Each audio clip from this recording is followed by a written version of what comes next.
too, like Coinbase as well, right? They just got hacked and their customer information Really? leaked. Yeah, like literally. No, because I have $3 in Coinbase. Like self-custody, I think, is on par with owning Bitcoin, stacking sats, and becoming a full coiner. Today, I had the pleasure of interviewing superstar TJ Miller. He has nearly 500,000 followers on Instagram, over 50,000 subs here on YouTube, and on top of it all, he talks about Bitcoin. So we get into everything related to Bitcoin and his efforts to orange pill Hollywood. But first, 79% of you guys who watch this very channel and come back on a recurring basis are not subscribed. So please, please, please hit that subscribe button and hit that like button so you guys know when I'm putting out some great content. All right, now let's get into this great interview with TJ Miller. I got my hat on backwards because I'm a crypto bro. And we're live here at the We're doing it together. There we go. Well, I love it. And it's so funny. On the way here, I can't wait to talk about this. On the way here, there was another girl sitting next to me. And it was in, first class, and I sort of said, "Hey, I'm going to a conference," and she said, "What conference?" And I said, "Bitcoin," and she goes, "Yeah, but which one?" And I go, "What?" And she said, "I know it's a big one, but," I said, "No, Bitcoin." And you could see her immediately. She didn't do it, but you could see her roll her eyes inside of her head as sort of a like, "What that fucking scam?" And then I begin. We all do. We all start to go, "Well, do you own any Bitcoin? Do you know anything about it?" And I begin to slowly, I feel like when you orange pill someone, you don't realize you're doing it until halfway through. Yeah. Do you see what I'm saying? You think? Yeah. And, but I'm trying to get better and better at doing it in the least technical way and the most welcoming way. But there was a really interesting moment where she said, "Well, all these Bitcoiners, what's it like going?" Because I told her I went to Nashville. Yeah. Uh-oh. We haven't heard even one thing he said. But it's fun to see what my responses are and figure out what you thought he was saying when he was like... So I said to her, it's a really great community. And I think of it more as a community than... And I know it seems like talking about it's kind of a cult, but I think it's more of a community. And then I stopped and I go, "I guess that's what people in a cult would say." She goes, "That's exactly what people in a cult would say." But I think it is a community. And what I told her is it's really cool to be in these rooms, in the city, at these panels, in all these places where the thing that everybody laughed at us about. I told somebody the other day, when the bear market and the real crash and down to 20,000, 16,000, my family, who knew that I was into Bitcoin, not only did they think that I had lost all my money, they also didn't want to talk about it. Oh, yeah? Why not? Why do you think that? Because I think they thought I would be embarrassed or maybe assumed that I sold stuff on the way down. Or, more likely, they thought it was never going to go back up. And the reason is because they knew nothing about the history.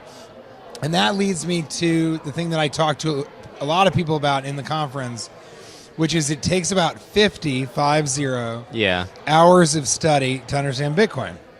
That's not that much if you just do a couple hours a day for a month. Yeah. You know?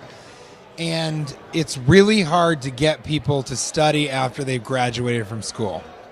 And so almost no one in my life is willing to do the research, even just a little bit of research to understand it. And so they truly believed I had lost all my money in some capacity. Yeah. And I think some of them were embarrassed for me. Like, really. Do you think it's more because people don't want to think about money? Or do you think it's like, maybe the crypto bro kind of stuff? I just talked to, crypto bro a little bit. But I just talked to somebody, and it was really interesting. This guy, Zarin, and he was in really early in 2012. Pretty quickly after I met him, he goes, he's a friend of Ed Julien's who works at MicroStrategy. Pretty quickly after I met him, he's like, "Yep, I'm the guy that got kidnapped. But he said something that I hadn't really heard, which was, he goes, most people don't care about money. And what he meant was, I think, that most people don't care about the value or the nature of money. Yeah. They just care about getting enough of it to buy the things that they want. So the nature of money is just not really important. But I actually haven't heard anybody say, do you think it's crypto bro stuff a little bit? The best place to buy Bitcoin in the United States and Canada is the Bitcoin Well. You could go to the bitcoinwell.com/green candle and sign up today, and they will give you wishing well tokens. They are one of the only exchanges in the United States that will give you free sats every time you buy Bitcoin. You have a chance to win 1 million sats every time you buy. You get wishing well tokens. You flip the coin down the wishing well, and you have the chance to win 1 million sats. You heard me here, folks. 1 million sats.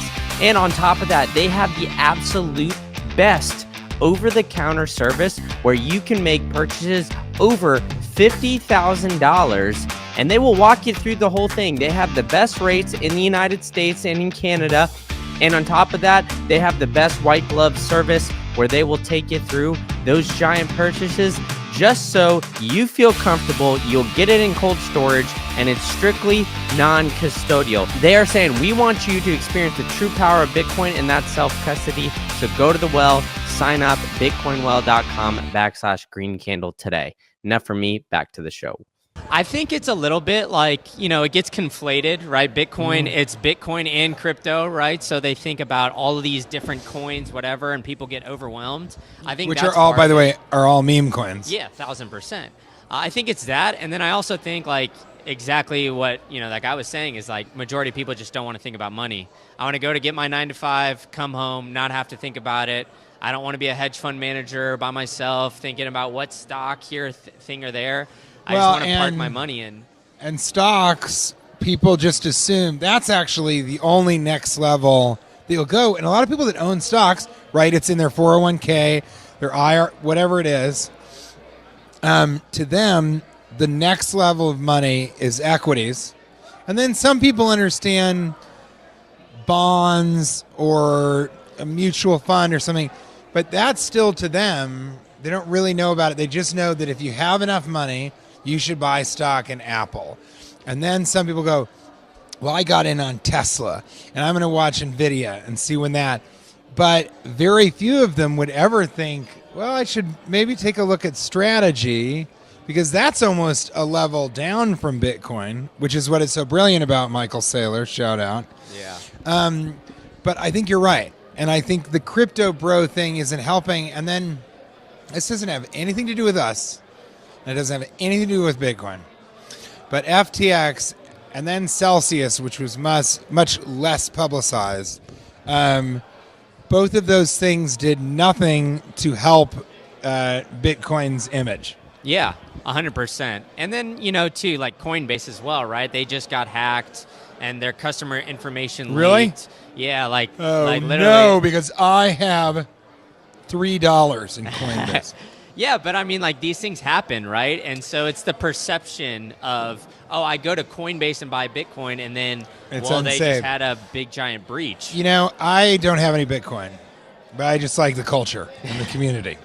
But if I did have Bitcoin, I would keep it in Gemini. But I feel safer at Gemini because I just think from the beginning, they've been trust is our brand, and they want to really focus on regulation, and they kind of wanted to do the thing. So I feel like Gemini is really, really safe, right? And then I feel like self-custody, which I don't own any Bitcoin, but if I did, I would be really scared of that. And I think Bitcoiners who are truly OG Bitcoiners, but also also are truly OGs, or they're really fucking hardcore. Yeah. Self-custody is just as important as owning Bitcoin, and just as important as that. Self-custody, I think, is on par with owning Bitcoin, stacking sats, and becoming a whole coiner. Yeah, for sure. So I think self-custody is really scary, but it eliminates all the shit with Coinbase and all that stuff. And I think I was really scared of it because people would say, well, what happens if your ledger, right, it's in a safe and you can't get back into the safe? Or there's all those fears. But now with companies like Casa doing multi-sig and a little bit more of that, now my wife and I, are in the conversation of if we ever get Bitcoin, it would be a multi-sig situation. And she's a maximalist. Oh, there we go. That's awesome. She's really a fucking maximalist. So she looks at any of my friends who own Ethereum, which we know some twins in Michigan who are Ethereum maxis. Okay. She looks at them and she's like, why would you buy Pepsi when you can buy Coke? So to her, Bitcoin is Chanel and Coca-Cola, and the rest of it is just the off-brand. It's all off-brand. That's a great way of putting it. Can I steal that and tell her that? Of course, yeah. I'm not going to tell her your name because she'll... I don't know. Yeah, we could keep that on the She might DL. take you to a Chili's too. Oh, not an Applebee's though, right? No, Just and not a Chili's. No. A Chili's too. A Chili's too. TOO. They're hard to find unless you go to an airport. Yeah.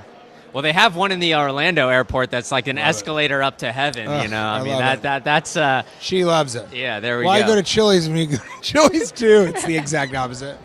Exactly. All right, but tell me, how did you get your wife so orange pilled? Did she orange pill you, or was it the other way around? How did it work? No, I mean, do you feel like you've orange pilled a lot of your friends or the people around you? So I have tried for a lot of my friends, families outside of the Bitcoin space. Family, we always do with family. It didn't work too well. It's hard. The thing that does orange pill them majority of the time is the price. I mean, especially hitting that 100K. I think that was just a big mental barrier for a lot of people. I mean, I have a screenshot for one of my buddies last summer, and he was chirping me because Bitcoin was at 50, 60K, whatever. He's like, oh, yeah, Bitcoin's going to hit 100K this year. Then it did. He bought Bitcoin, and then it went under 100K. He's like, dude, what the hell? I'm like, I told you to do this like a long time ago, you know? It's so hard when you convince someone finally. I was thinking about this yesterday. I have a friend who's independently wealthy, let's call it. And I paid him in Bitcoin for this like gig that we did together. Yeah. And I just know that he hasn't bought any other Bitcoin. And for some people, and this I think happens for almost everyone, you buy Bitcoin at the price that you deserve.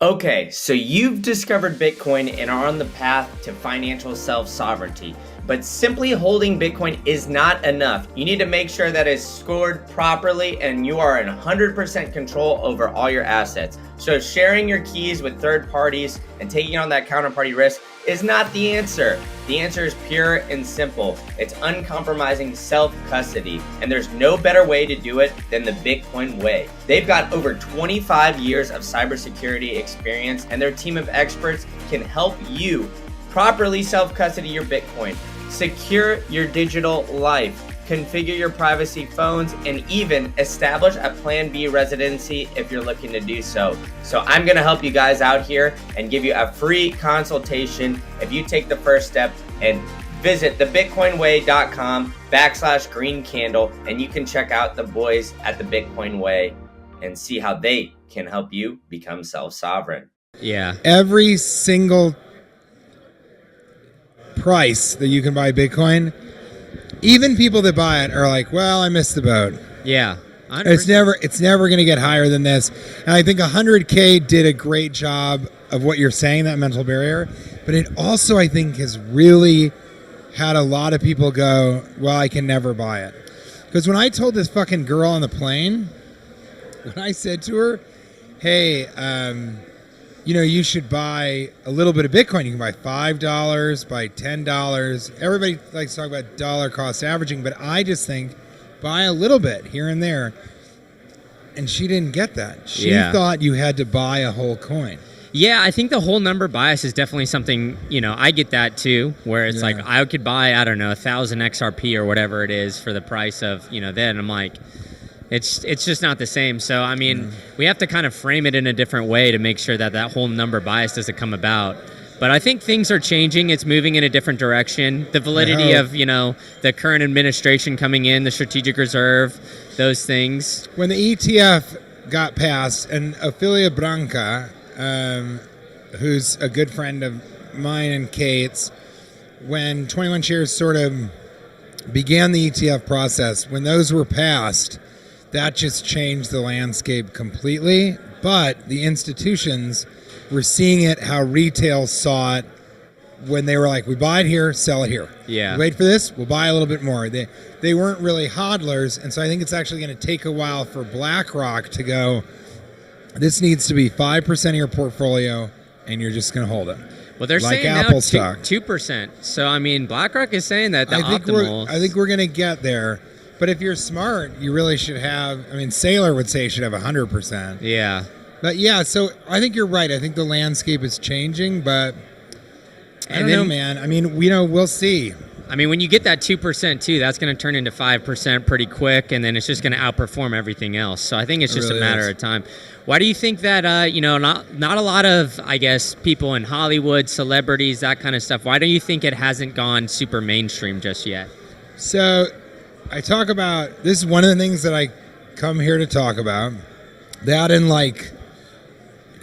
narrative film, television, and how that could help. But I get asked that question from anybody who's kind of doing what you're doing. And I think the reason is that I think it's twofold. Because Pompliano actually asked that question point blank. He was like, what's going on? And I think in Hollywood, you're told to do things a certain way. And if you don't, if you're a maverick, which obviously is kind of a little bit of what I am. Yeah, there we go. You're kind of a black sheep. You're kind of told, that's not really how we do things here. And so that mentality infects everything. Yeah. It infects your work, obviously, but it affects your choice in roles. It affects what you write. It affects all that. But I'm a stand-up comedian. And so the whole thing is you're being told you have to pave your own way. Yeah. So those two things, I think, contribute to it.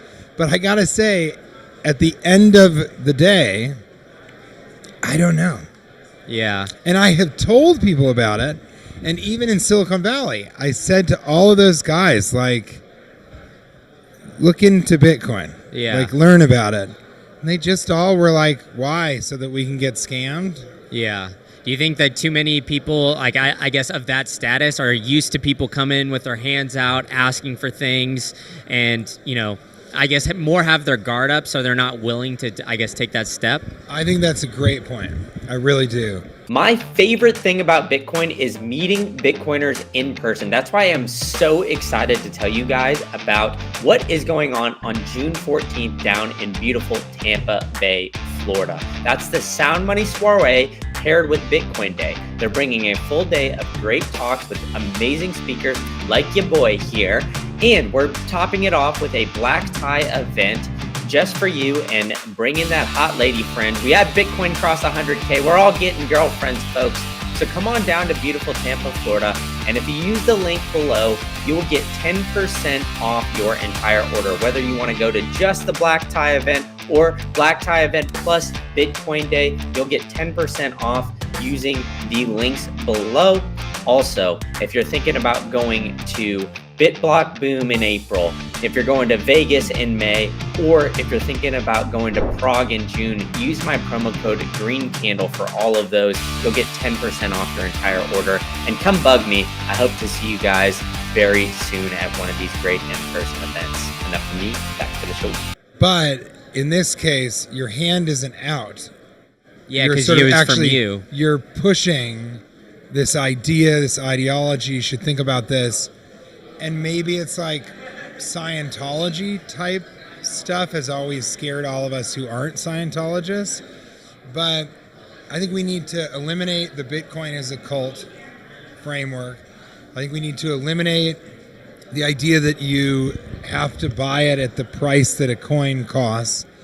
And I think we have to sort of, this is one of the things I'm going to talk about because I have have a couple things I'm working on. One is a film. Another is like a sort of a travel show. Another is a series. But take all of that out of it, and just to say, if you make something where implicit in it is Bitcoin is hope, Yeah. which is why my wife loves it, because Saudi princesses women are being trapped because the family doesn't want to honor kill them, but they don't want to let them out into public. Those women have no access to money. Yeah, for and sure. they can be tracked if they escape. If they have Bitcoin, as long as they can get out of there, they have money, and they have a way for people to send them money. Yeah. And those people can't be. So if we frame it a little bit more like that, and maybe not as much get rich quick, which obviously, if you know about Bitcoin, there is no quick to it. Yeah. You're not. In fact, we don't want to get rich quick. We want to get rich long term, maybe, but it's more like it's about the ideology and kind of believing in it. So I'd like to make that focus, the whole Bitcoin is hope, more at the forefront. Yeah. And I think that'll really help. Yeah, I think that's definitely, one aspect of it for sure. And I think more people are starting to look at, Bitcoin as, I guess, maybe an inflation hedge or a different alternative to gold. Yeah. So I think that's another way to frame it. It's just, I think, to be honest, just meeting people where they're at, right? So your wife resonates with the freedom. Right. Some people are maybe resonating, I just want to protect That's my money. a really good way of putting it.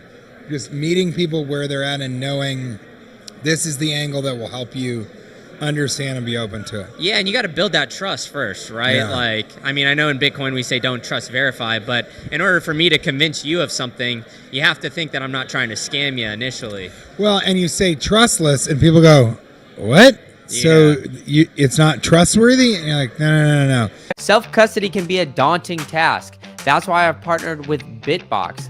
They have the best hardware wallet. They make it the easiest to put Bitcoin in self-custody. So go to bitbox.swiss/greencandle today and use promo code greencandle, and you can get 5% off your entire order. They make it so easy, all in one. You could get the hardware wallet, you could get their punch plates, you could do it all right there on that website to make the self-custody experience the easiest it can be. So visit bitbox.swiss/greencandle. Use promo code greencandle, get 5% off your entire order, and get your Bitcoin off an exchange into self-custody today. All right, enough from me. Let's get back to the show. So I really feel strongly, just what you said is great. Meet people where they are. And I think Ed Julien, who's really a great friend of mine, has helped. And then MicroStrategy and Sailor has been so instrumental, especially with Cade. But there is a component of it which is even the phrase orange pilling. Yeah. It's not helping. I hear you, because it's like red pill, black pill, all these things. It's like You don't want to tell people they're going to take the drug and then take the trip. You want to say you can trust this, and we'll talk later about it. It's trustless. And I'm here to tell you, I'm here to meet you. There we go. Where you are, to try and help you understand. But the thing I think I'm concerned about is, like, everybody in here knows that Moody, I was just reading about this the other day, and kind of the U.S. credit rating has gone down. Yeah. In a way that it never really has before. But only people like us and like institutional investment, TradFi, like all that, they're the only ones paying attention to that. So when we talk to our family or a friend about it, and the friends, this great. Have you had any friends where you say buy Bitcoin, and they're like, forget it? Yeah. And then Bitcoin goes up, and then they're like kind of mad at you because they didn't do it? Yeah, they're like, why didn't you tell me about this before? And I'm like, I did. Yeah, right. That's a great way of putting it. Look at her. Look at this. Yeah. Can somebody put this on camera? Yeah. But TJ, we've got a big week ahead of us. Before you run out of here, where are we? such a sweet baby. The legend TJ Miller in the house, man. Do you have one more question you said? Yeah. What's the thing you're looking forward to the most this week before you head out of here? Yeah. I think it's already happened. There we go. It was this fucking interview. There we go. I love it. Appreciate it, boss. Hi, how are you? How are you? Hey, how's it going? How are you? Thank you for tuning in to the latest episode of the State of Bitcoin podcast. If you really enjoyed this one, I've got another one cooking up for you. You can click that right here and you can go to the next episode, which is an absolute banger where I'm bringing you only the latest and greatest guests. Or if you're looking for more macro related content, you could check out my other channel, Macro Insights Pod. I got it linked for you right here. So where I'm bringing you more about stocks, real estate, traditional finance stuff. So go ahead and check that out. And if you enjoyed this podcast, go ahead and hit that like, hit that subscribe button, and tell a friend to tell a friend. All right, enough from me. I'll see you at the next one.